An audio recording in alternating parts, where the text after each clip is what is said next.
Yo,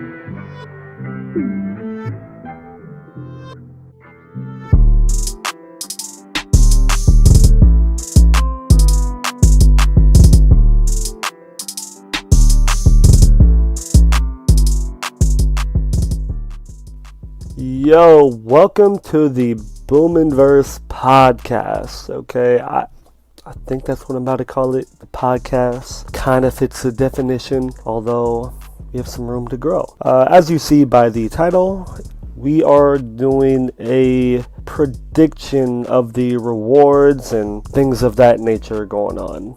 Now, this is not going to be a very long episode. As you can see, this is also pre-recorded and perhaps produced by me. But for the most part, I am looking very much forward to this. Got my notes down, and I guess we're just going to get started. And I want to hit it off first with MVP, right? So the MVP is of the last 2 years has been Nikola Jokic, and I am very positive that that is not going to happen again. And I have my picks. I like to kind of look through a perspective of betting odds as well, maybe to those people who are curious. And I mean, today is the last actually 30 minutes that you can even bet on this, but as I see it, from what I've seen in preseason, from just how I see the season coming into fruition towards the end of it, narratives, this and the third, I see Ja Morant having a very high likelihood of pulling it out if he can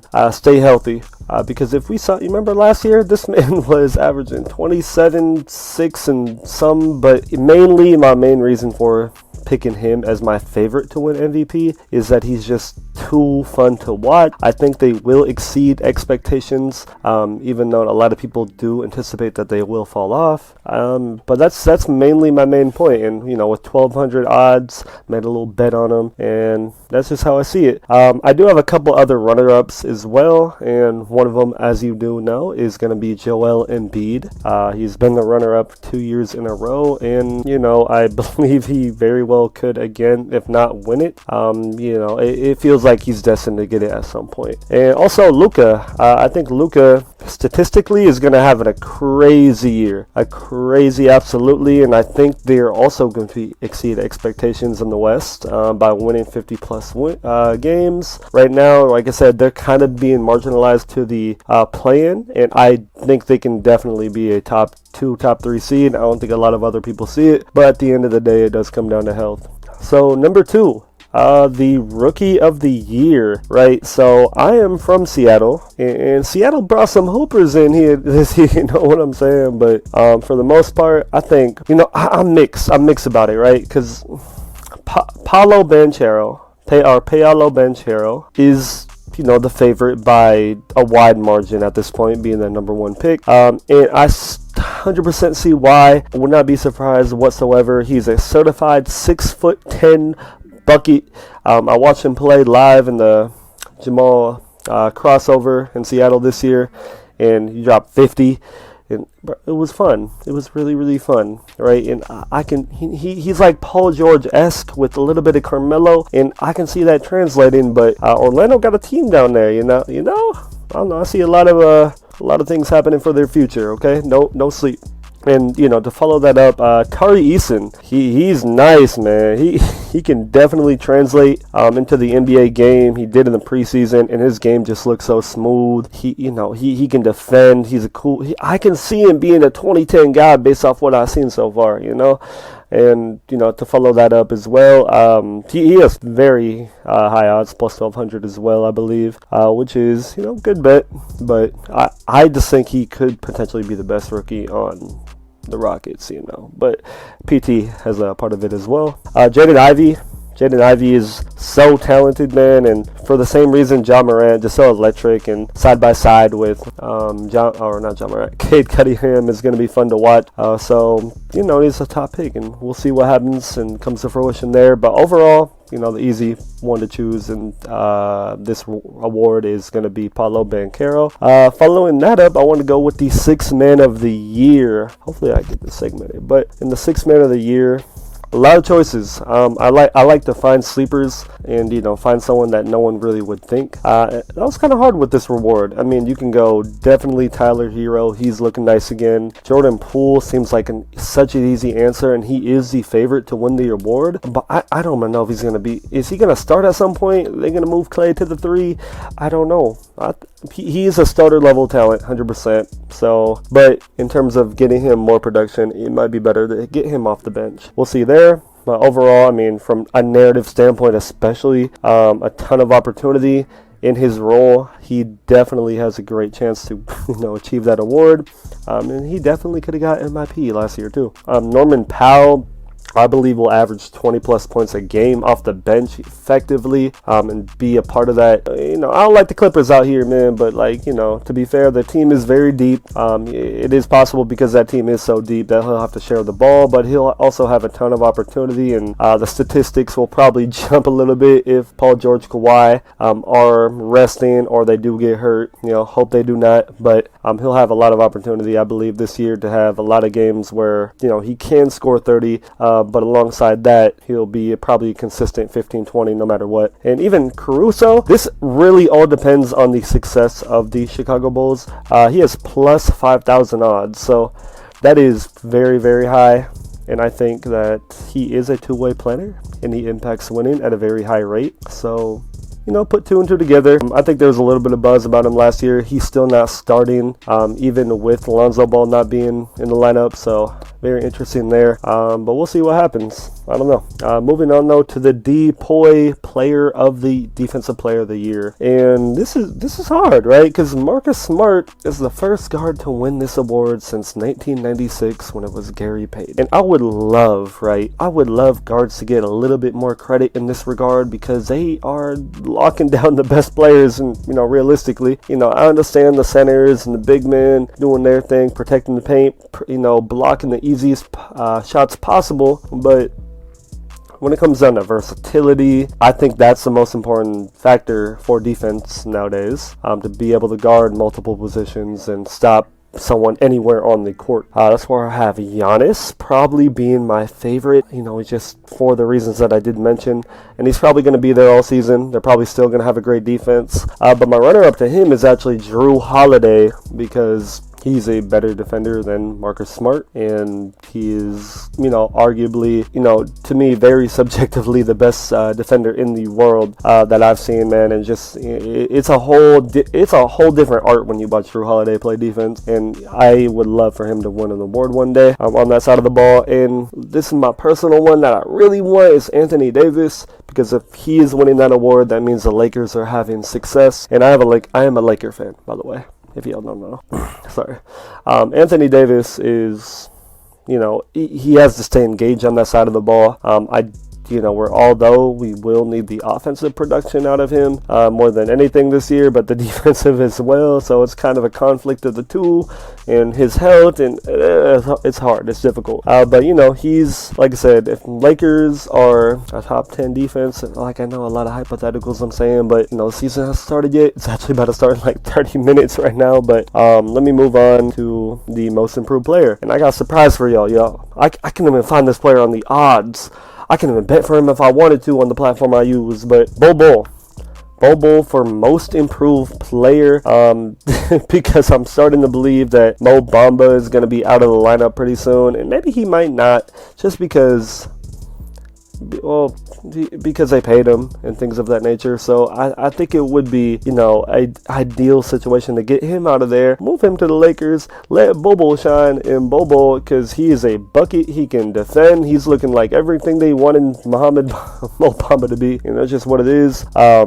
Josh Giddey, I feel like my answer here would have been a little bit higher, or my belief in him could have been higher if Chet was playing, and because I don't know, just something about them together seems very like it would be good things on the court. But for the most part, I think Josh Giddey is a very talented player for creating for others. He's becoming a lot better creating for himself, and he has a lot to show. He just looks like an NBA vet. He wasn't the most scouted, heavily, this is a superstar out the gate. And I think that's how the most improved player award should go, because that award, we have Ja Morant winning it last year, and bro, we all knew he was going to be that good. So why is, you know what I mean? But to follow that up as well, I think Tyrese, similarly, I mean, he's going to have a lot of opportunity. Plus 1,200 odds, and he's just so talented. He can shoot, he can play make. Underrated. And I think he's so underrated now that everyone knows that he's underrated, and now he's like potentially getting overrated. Not saying that he is, but like, because he's super talented, just like everyone acknowledges that he is an underrated player. Yeah, and that's almost all. The coach of the year, right? So the coach of the year is a very more or less based off wins and those teams that are to exceed expectations. Then it changes kind of year to year, but usually it's about exceeds expectations the most, which is pretty consistent. Get the most out of your team, and I think Jason Kidd has a possibility as my favorite. Like I said, everyone's kind of still putting them in the play-in. I think they can definitely be a top 3 seed, and this is going to be a tough year, right? So much talent both sides of each conference, and he doesn't technically, right, he doesn't have a ton of weapons, but as far as what I have seen is that they score. He definitely implemented a great defense on that roster, which I think was so underrated last year and not really given enough credit, and I think that'll continue this year, and then maybe with a little bit more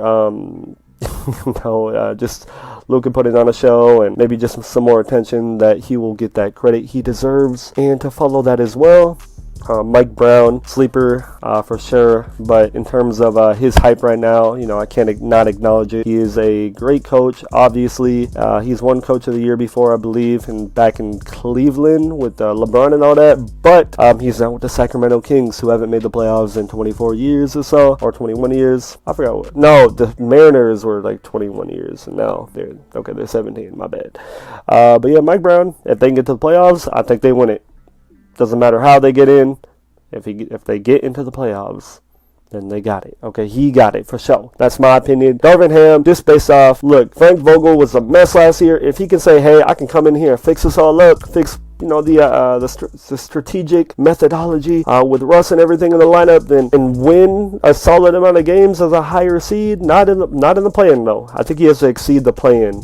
He has to be a top 6 seed to get that recognition. But he is also in that lineup of people that I have possibly winning it. Yeah, and that's about all. Not all, actually. I got a couple other things. So, like the scoring title, Luka is one of my favorites to win overall, but I do think he is still improving as a player very well, and he does everything so well. Obviously, he can still improve as a defender, where he showed strides in there last season. I think he'll continue to do that and also pick up his efficiency, which will then translate to more wins, more points, this, that, and the third. So I think he's going to average 30 plus this year, possibly, in my opinion. It's just going to be, is he actually going to average then 9 and 10 assists and rebounds and all that, which, that'd be crazy, but who knows. The assist title, James Harden, he has a lot of weapons around him. I think they're really settling in with him being the point guard.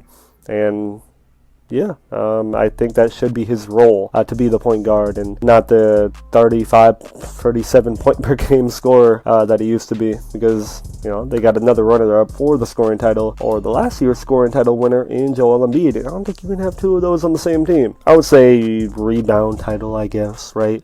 I said Rudy Gobert. If y'all know me, I'm not a Rudy Gobert fan like that, man. And I think that haul that Minnesota took for him, I think Utah won that trade for sure, right? But I don't think they're going to be much better than last year, I think it just kind of makes them a little bit more one-dimensional, because having what they had last year in a 5-out, having Karl Anthony Towns, one of the best three-point shooting big men of all time on your lineup, that is very much compromised now. I think with Rudy Gobert on the floor, you got to stagger them now, and it just like they lost some depth. I don't think it's going to go well, but by far he is the best rebounder on that team, and I think he'll grab every single rebound possible, damn near. That leads me on to my point of the NBA champions, and obviously I have the Los Angeles Lakers. No, I'm joking, but for real, this is a team who I believe should have won last year, and that roster happens to be the Milwaukee Bucks, who didn't have Chris Middleton, and they faced a defensive monster and took them to 7. They have a chance for redemption this year. assuming health is on their side. You know, when you consider the trio of Chris Middleton, Drew Holiday, and Giannis, they almost never lose when they are on the court together. So I think that definitely has an ability to expand into another championship, and I'm looking forward to it. And Giannis Finals MVP, obviously. So yeah. Otherwise, sorry about the background noise, but yeah, that is really all. I hope y'all enjoyed this episode of my predictions. The NBA season is about to get on right now, although this is definitely going out beyond that point. I need to get to a little bit of editing. Hope you like the visuals. And if there's any, criticisms that y'all have constructively, then let me know. Otherwise, have a great one, y'all, and peace out.